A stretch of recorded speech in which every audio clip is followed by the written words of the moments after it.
No vídeo de hoje sobre inglês, eu quero falar para vocês sobre os erros mais comuns que brasileiros cometem quando estão começando a aprender inglês. Existem 1 milhão de erros possíveis de se fazer e vários erros que as pessoas cometem.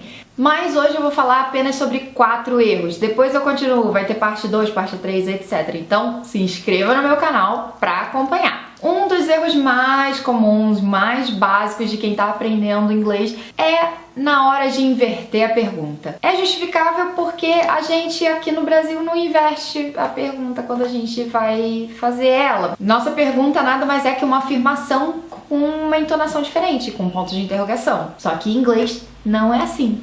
Você até pode falar assim numa conversa informal ou quando a pessoa entende que você está perguntando, mas não é o padrão. Então, pra quem tá aprendendo, é melhor seguir sim a regra direitinho, tá? Eu sei que as pessoas se confundem muito. Um dos erros comuns é você fazer a pergunta como você falaria a afirmação.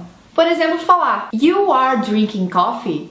Em vez de falar Are you drinking coffee? Quando você tem o verbo to be naquela afirmação, vocês têm que saber que o verbo to be vai lá pro início da frase quando você vai fazer uma pergunta. Outra forma de pergunta que o pessoal erra muito é quando você tem que usar o do. Muita gente, novamente, faz a afirmação normalmente e só com a entonação, só que não faz muito sentido. A pessoa fala You study English em vez de Do you study English, que é o correto. Outra coisa muito comum é esquecer que o do, ele concorda com o sujeito da frase. Então, por exemplo, se você estiver falando na terceira pessoa, quer dizer it, this, he ou she, você vai ter que colocar o does em vez de do.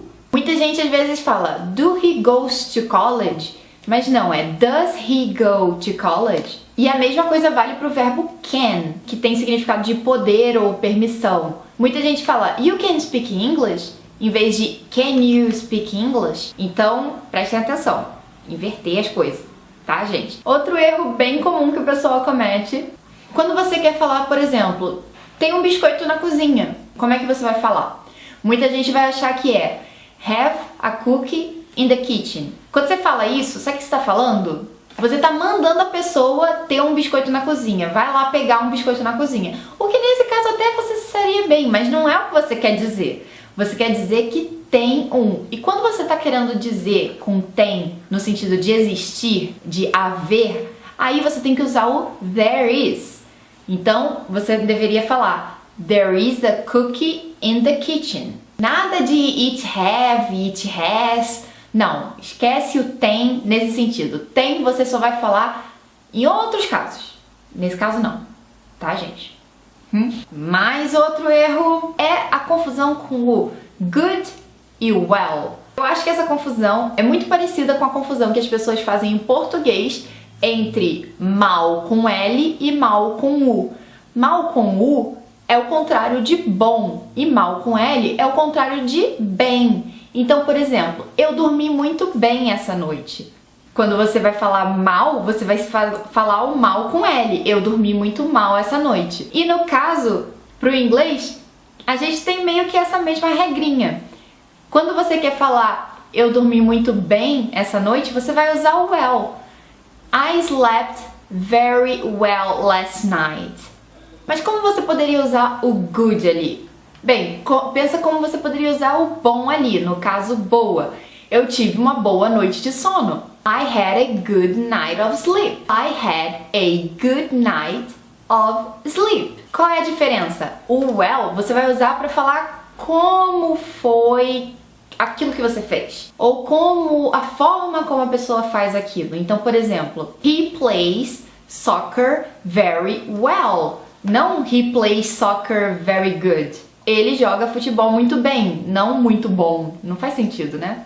Já o good, ele é um adjetivo. É uma propriedade daquela pessoa, ou daquela coisa, ou daquilo, entendeu? Ou então, o que você pode falar, ele é bom no futebol. He is good at soccer. Entendeu, pessoal? Eu acho que ficou claro. E a última dica de erros que as pessoas cometem, mas não menos importante, e última só desse vídeo, tem mais no próximo vídeo, é o seguinte: quando a pessoa vai fazer uma pergunta no passado e tem que usar o do no passado, ou seja, o did. Muita gente faz uma redundância. O que é uma redundância? É quando você repete a mesma coisa duas vezes. Tem gente que faz assim: Did you saw that bird? Não, isso não faz sentido. Se você está usando did, é porque ele já indica que aquela pergunta é no passado. Então você não precisa deixar aquele verbo no passado. Você tem que falar Did you see that bird? Você viu aquele pássaro? Claro que existem outras formas de se fazer pergunta que são um pouquinho mais complicadas, que é, por exemplo, Have you seen that bird? E aí sim você vai usar o verbo meio que no passado, mas não é. Como esse vídeo é mais para iniciantes mas pode servir também para gente intermediária, eu não vou me estender muito nessa questão dos tempos verbais. Se você quiser aprofundar o seu conhecimento de tempos verbais, você pode assistir esse vídeo aqui meu, onde eu explico como você pode decorar todos os nomes dos tempos verbais e tudo mais. É um jeito bem fácil que eu achei. E eu fiquei me perguntando por que ninguém me ensinou isso antes. Então você checa esse vídeo aqui e, claro, se inscreve no meu canal, por favor, para acompanhar todos os vídeos que eu posto toda terça-feira. Tudo bem que hoje é quarta, mas é porque atrasou, minha internet caiu, etc. Só que eu tento postar toda terça-feira vídeo aqui. Se não for terça, vai cair na quarta ou na quinta, mas toda semana tem vídeo de inglês com dicas pra vocês que gostam, tá bom, gente? Então, acessem aí os vídeos, se inscrevam, deem like e compartilhem com todo mundo que você conhece que quer aprender inglês. Afinal, quem não quer ou precisa aprender inglês, né? E também não se esqueçam de se inscrever no meu novo canal. Sim, gente, eu fiz um novo canal que vai ter dicas que não...